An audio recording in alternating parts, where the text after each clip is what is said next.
A very good morning to my dear students. This is your English teacher, Mrs. Astha Gulati. And today I'm going to start with the chapter number 10, The Spider and the Fly, video number 2. So please children, pay attention, and this is the line by line explanation of the chapter. Please place your books in front of you and we shall start.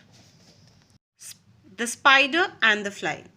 The spider has laid out a beautiful web and eagerly waiting for Flip the fly to enter his webby parlor. Flip is hovering around, undecided if she should enter or not. Spidey, will you walk into my parlor? It's the prettiest little parlor that you ever saw. The way into my parlor is up a winding stair, and I have many curious things to show when you get there. Here, the narrator is telling about a parlor or a web of a spider, and it is the story done in a dialogue type. Okay, they are conversing. It's a conversation going on between a spider and a Flip. Flip is a fly. Okay, so spider is wanting the fly to enter its web so that it can dine upon it or eat it, or they suck it. I told you in the earlier video also, the summary, I told you that it's the conversation between going on between the spider and the web, and they are conversing, and the spider is making sure and is pleasing the fly to come into his webby parlor, means into his web. The parlor, the spider is telling about the parlor, children. A parlor is an old fashioned room, guest room you can say, and it's just pleasing her to come inside so that it can eat her. So walk into my parlor, the spider is asking the fly that she will or will she not come into the parlor. She wants to or she doesn't. It's the prettiest little parlor. He is describing his parlor or his room or his web, that it's very pretty and it has winding stairs. Winding means twisting and turning, very attractive, and I have many curious things, and the spider has many curious things to show in his web, and so she should come in. Spider is just pleasing her, but the Flip was very intelligent, and she said that, oh no, to ask me is in vain. Means children, it is waste to ask me to come in, because I am not interested to come inside. For he who goes up your winding stair can never come down again. She knows that once the insect goes inside the web, will never come again, because the spider would eat her. So, we'll go to the next page. Spider said, I'm sure you must be tired, dear, with soaring up high. Rest your tired little head upon my silken bed and close your little eye. There are pretty curtains drawn around, the sheets are fine and thin. Come dear, come now, do rest a while, and I will snugly tuck you in. Flip said, oh no, no, for often have I heard it said, they never come awake again, who sleep upon your bed. Children, the spider said, for I am sure you must be tired.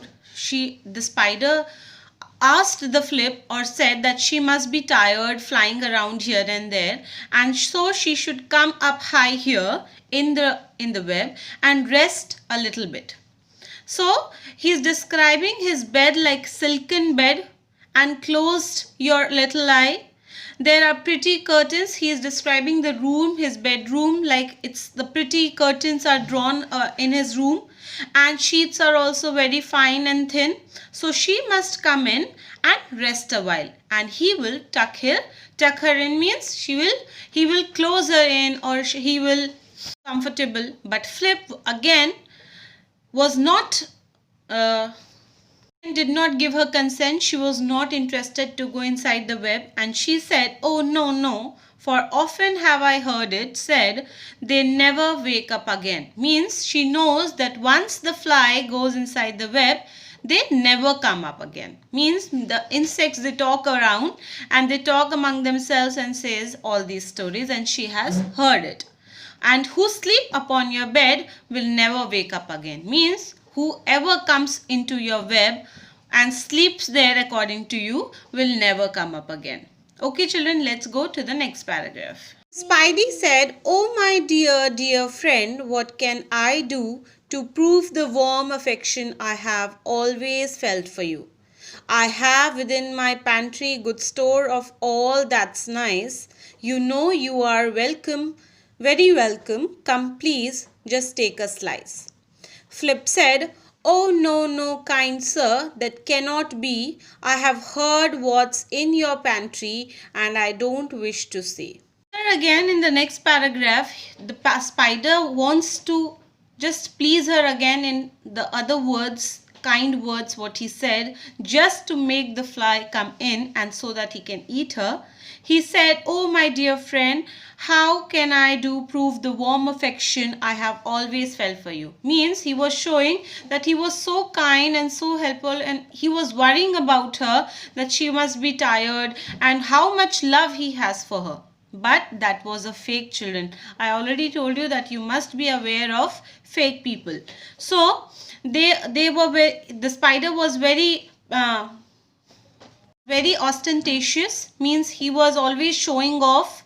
Okay, he was means always showing that he loved her and he cared for her, the fly, but he was very ostentatious. He was not wanting or not loving her, he just wanted to eat her up, so he was calling her. So he said, "I have within my pantry." Now he was talking about the pantry where he has all the good things to eat. We keep good things and the eatables in a pantry, and he said that he has a pantry inside his web, and so she should come in and have a slice of the best things. And and he said that she is always welcome, and just he wanted to invite her to eat something good. And the flip said, "Oh no, no, kind sir, that cannot be. I have heard what's in your pantry." And now the flip also said that she knows what is there in the pantry. Means, children, how is it possible? There is no bedroom, no pantry in the web, of course. And she said that she knows what is in the pantry. There is nothing in the pantry, and you are just showing off your love and affection, what you have, what you don't have. Just you want to call me in and eat me up. So, and the flip said that she doesn't want to see what is inside the pantry. And the spider said, "Oh sweet creature, you are witty and you are wise. How beautiful are your gauzy wings. How brilliant are your eyes. I have a little looking glass upon my parlor shelf. If you will step in one moment, dear, you shall behold yourself."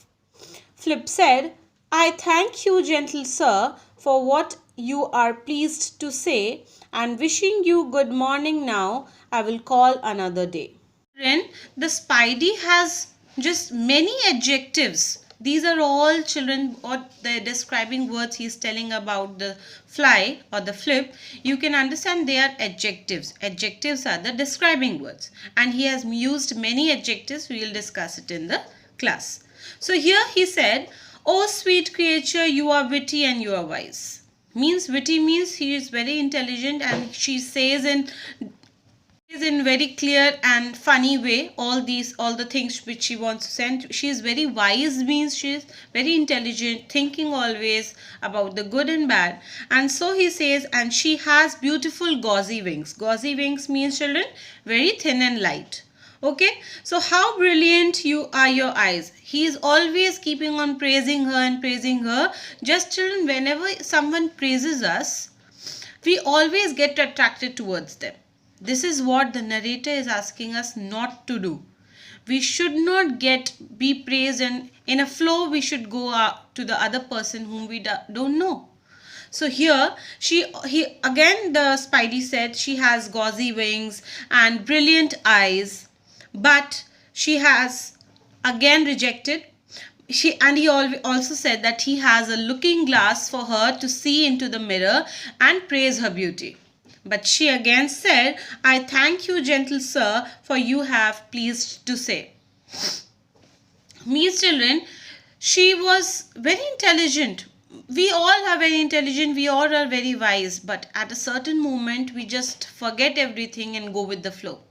So she said that she just said, She wished the spider good morning, and she went away and was again going to fly again the backward. But now the narrator has to say something. The narrator wants to say something now, children. The narrator said the spider turned round about and went into his den. He knew quite well that the silly fly would soon come back again. Oh, silly, silly fly, what could you possibly gain by flying into danger's way all over again?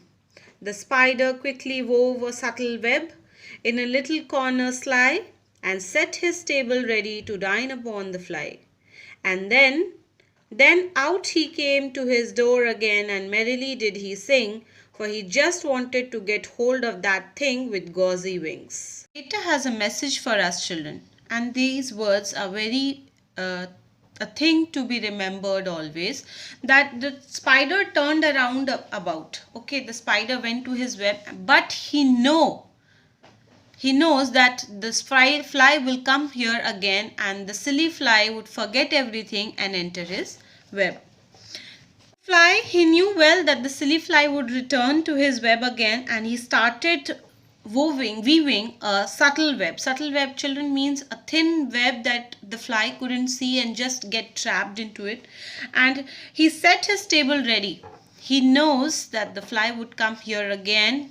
She will enter the web, and so he was getting his table ready to dine upon her, to eat her up. So then he came out to his door again. He started singing, and he again came to the door, means the corner of the web, and he was merrily singing and waiting for the fly to come back again and to eat those gauzy wings.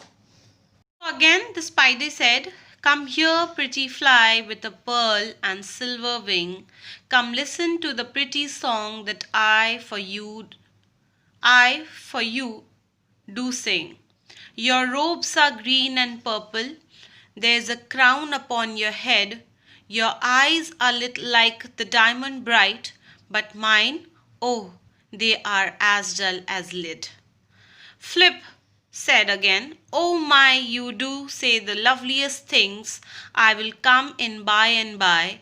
I will not hurt your feelings by thinking to be sly. Thinking you to be sly." Spidey was very cunning, children. He was very witty, and he played the game very well. He always used the sugar-coated, pleasant, buttery words for the Flip, and he said that she was very pretty fly, and with a pearl and silver wing. He described his wings, first gauzy wings, and then silver and pearl wing. And he said that to listen, and he is singing a pretty song for her, and her robes, green and purple, are also very beautiful. He compared his crown and her crown, and he said that her crown was very beautiful. Her crown and was very beautiful. It was as beautiful as a diamond bright, and his crown was as dull as lead. So Flip, she got slipped into the words, and she was very pleased, and the sugar-coated words, the buttery words, made her always lose her witness and her intelligence, children.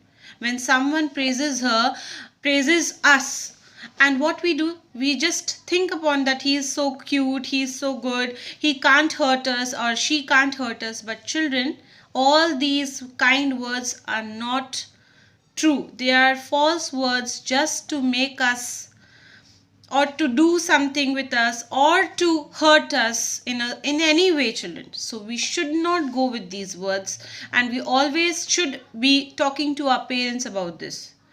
Okay, so she was very pleasant. She went into the web of the spider, and she was thinking her feelings.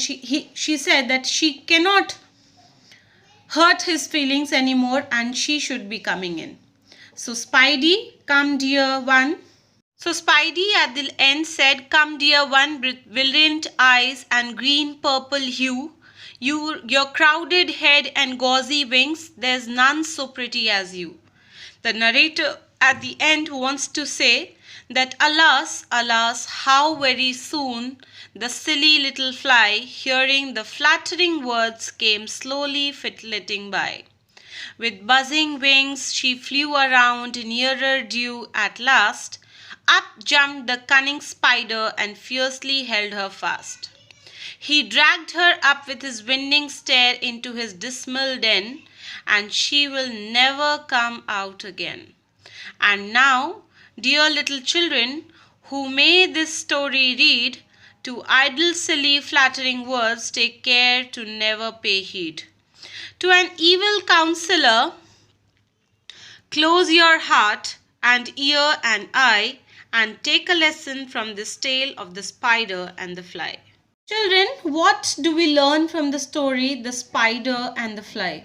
You learned that all the sugar-coated flattering words are just false. When somebody tells you, oh wow, you're looking very beautiful, you are this, you are that, you have a good house, you have so much money, your parents are so nice, all these words, children, are just, don't pay heed, means don't pay attention to all these things. We should never go with strange people or never take something from someone until and unless our parents know about it.